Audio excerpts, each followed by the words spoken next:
It has been 3 years almost since ChatGPT launched and kicked off a massive wave of AI innovation. And every single year, venture capitalists have predicted really strong enterprise AI adoption. But a recent MIT survey in August found that 95% of enterprises weren't getting a meaningful return on their investment in AI. We're going to talk about what that actually means and what venture capitalists say will be happening or will be different in the coming year as record amounts of money are getting poured into this industry. Before we get into that, I want to say a huge thank you to the sponsor of today's podcast, which is Delve.com. They help with compliance, and if compliance is something that's slowing down the deals at your company, whether that's SOC 2, HIPAA, GDPR, there's a lot of compliance busy work that really kills momentum in deals. So that's why I brought on Delve as a sponsor for the episode. Delve uses AI agents to automate compliance. They do it end to end.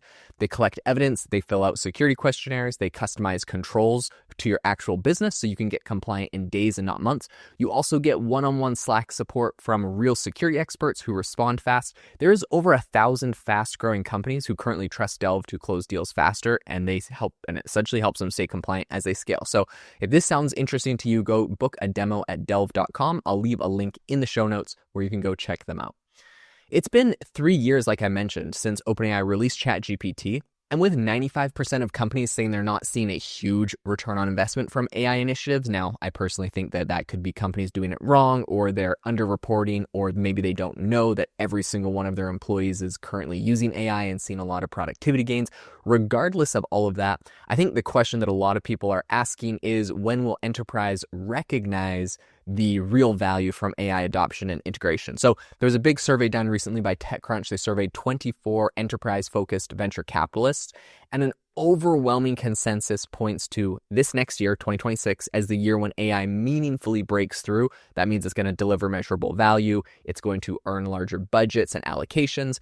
Venture investors have essentially been making these predictions for a few years. So I'll say take everything with a grain of salt. And here's why they believe, though, that 2026 is going to be different. So Kirby Winfield, who is the founding general partner of Ascend, says that enterprises are starting to accept that large language models are not a cure-all. Just because a company like Starbucks can use Claude to write internal CRM software doesn't mean it should. The focus is going to shift towards custom models, fine-tuning evaluations, observability, orchestration, and data sovereignty. Okay, that's an interesting insight. Molly Alter, who's a partner at Northzone, said that a subset of enterprise AI startups will evolve from product companies into AI consulting businesses. Many begin with a focused product like customer support or coding. Once they have enough workflows running on their platform, they can deploy internal teams to build additional use cases for customers. In effect, specialized AI products will increasingly become general purpose AI implementation partners. And I personally believe that, a lot of times we're like, what AI tools do you use for XYZ?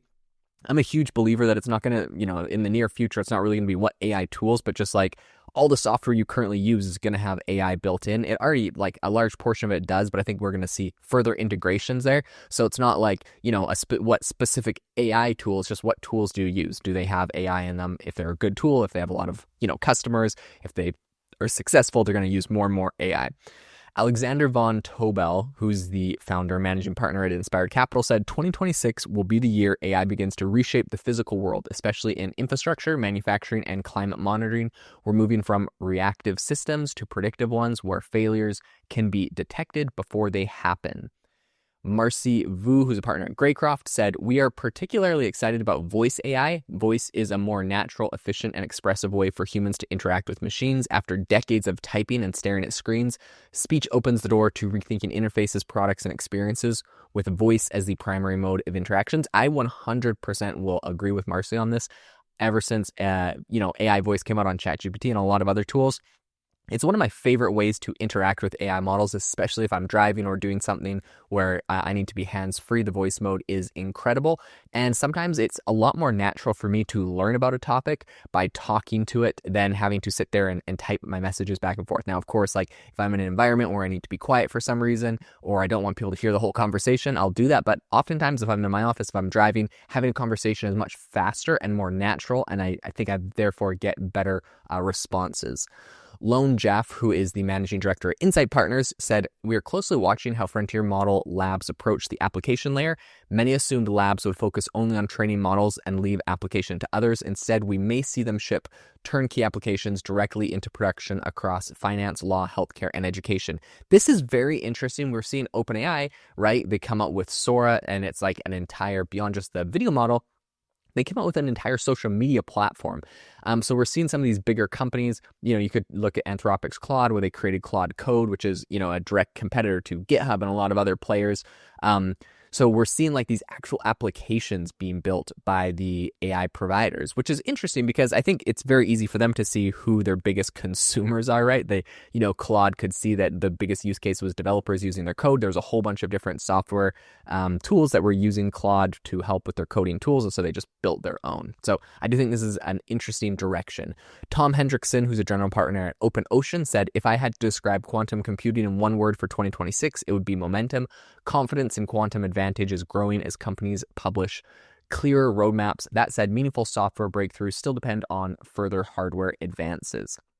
So when all of these people were asked what areas they were looking to invest in the coming year, Emily Zhao, who's a principal at Salesforce Ventures, said, "We're focused on two frontiers, AI moving into the physical world and the next phase of model research." I thought that was interesting.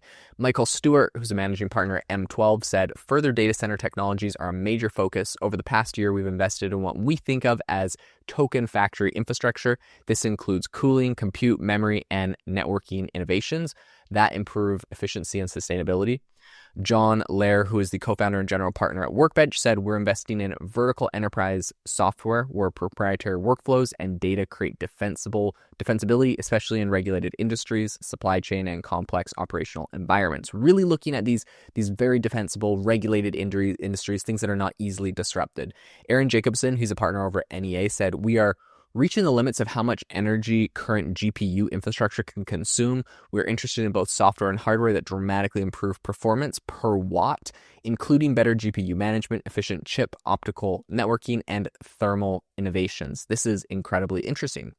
When asked all of these companies, because this is one of the biggest questions out there is about startups and their moats, they were all asked, how do you determine whether an AI startup has a moat?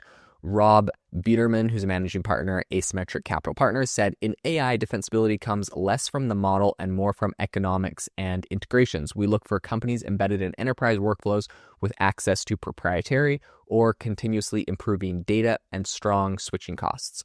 Jake Flamenberg, who is a partner at Wing Venture Capital, said, "I'm skeptical of moats based purely on model performance or prompting. Those advantages fade quickly. The key question is whether the company still matters if a frontier lab releases a model that is dramatically better tomorrow." Molly Alter, who is a partner at Northzone, said, "Vertical AI companies tend to build stronger moats than horizontal ones. Data moats are especially powerful where each new consumer improves the product. Workflow moats also matter, particularly in industries with consistent processes like manufacturing, construction, healthcare, or legal." Harsha Kapur, who is the director of Snowflake Ventures, said, "The strongest moats come from helping enterprises reason over their existing data in trustworthy ways. We look for startups that combine technical depth with domain expertise and deliver insights directly within the governed data environment." There's a lot going on in the year 2026. I will make sure to keep you guys updated on all of the latest companies, everyone that does raise money, what they're doing, what's happening. Thank you so much for tuning into the podcast today. As always, make sure to go check out delve.com, the sponsor of today's episode. Thank you so much, and I hope you have a fantastic new year.